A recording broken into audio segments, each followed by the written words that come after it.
tout le monde, c'est la Bébuche. Aujourd'hui on se retrouve pour une toute nouvelle vidéo sur Clash Royale.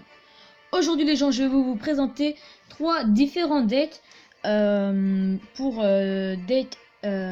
des arènes 6, 5 et 7.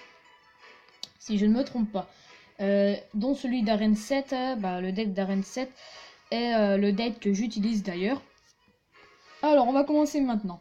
Alors le deck que j'utilise en ce moment, qui est donc le deck d'arène 7, que je vous conseille. Alors, il y a Golem, Bombardier, Médaille d'Argouille, Sorcier Zap, Géant, Horde d'Argouille et les gardes. Ce deck coûte en moyenne 4,3 en élixir, donc je trouve plutôt moyen. Bon, certains trouvent un petit peu cher, d'autres trouvent ça justement pas cher du tout. Moi je le trouve juste bien. Voilà, donc c'est le deck que j'utilise et franchement j'ai rien de spécial à reprocher à ce deck qui fonctionne pour le moment très bien. Donc je vous conseille, et c'est un deck pour les arènes 7. Sachant que je n'ai pas encore de légendaire, donc peut-être que dans le futur ça va changer. Deck pour arène 5, je vous conseille le géant, le sorcier, les archers, la fournaise, le zap, la valkyrie, les flèches et les gargouilles. Donc un deck d'arène 5, 5 qui coûte en moyenne 3,9 élixir. Donc je trouve juste pas cher du tout même. Et enfin, le deck d'arène 6. Donc le deck d'arène 6 qui comporte la sorcière, les flèches, la tornade, le bombardier, le prince, le golem, les esprits de feu et les gobelins à lance. Un deck qui coûte 3,9 élixir. Donc c'est pareil, hein, c'est un deck vraiment pas cher. Voilà, les deux là sont au même prix. Maintenant, détaillons.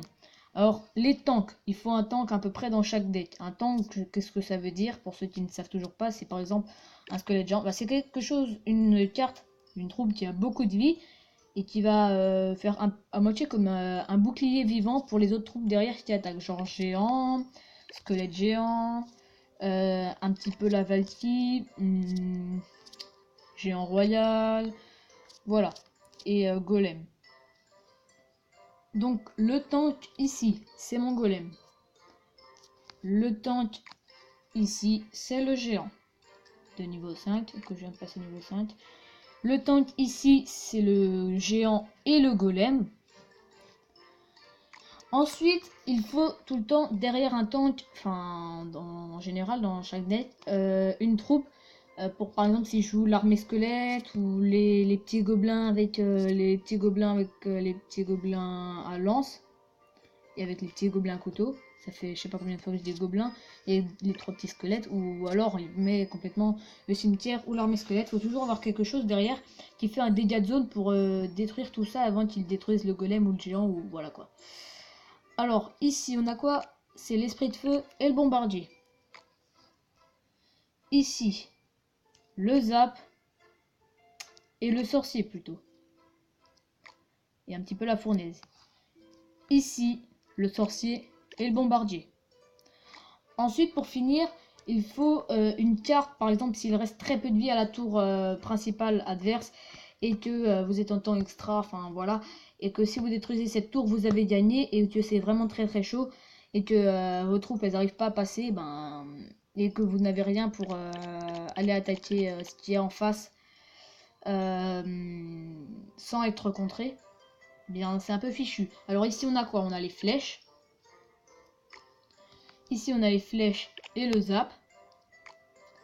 Et ici on a le zap. Donc voilà, j'espère que cette vidéo sur des tutos de deck arène 5, 6, 7 vous aura plu. Si c'est le cas, n'hésitez pas à lâcher un gros pouce bleu, à vous abonner à ma chaîne, et moi je vous dis à la prochaine. Ciao.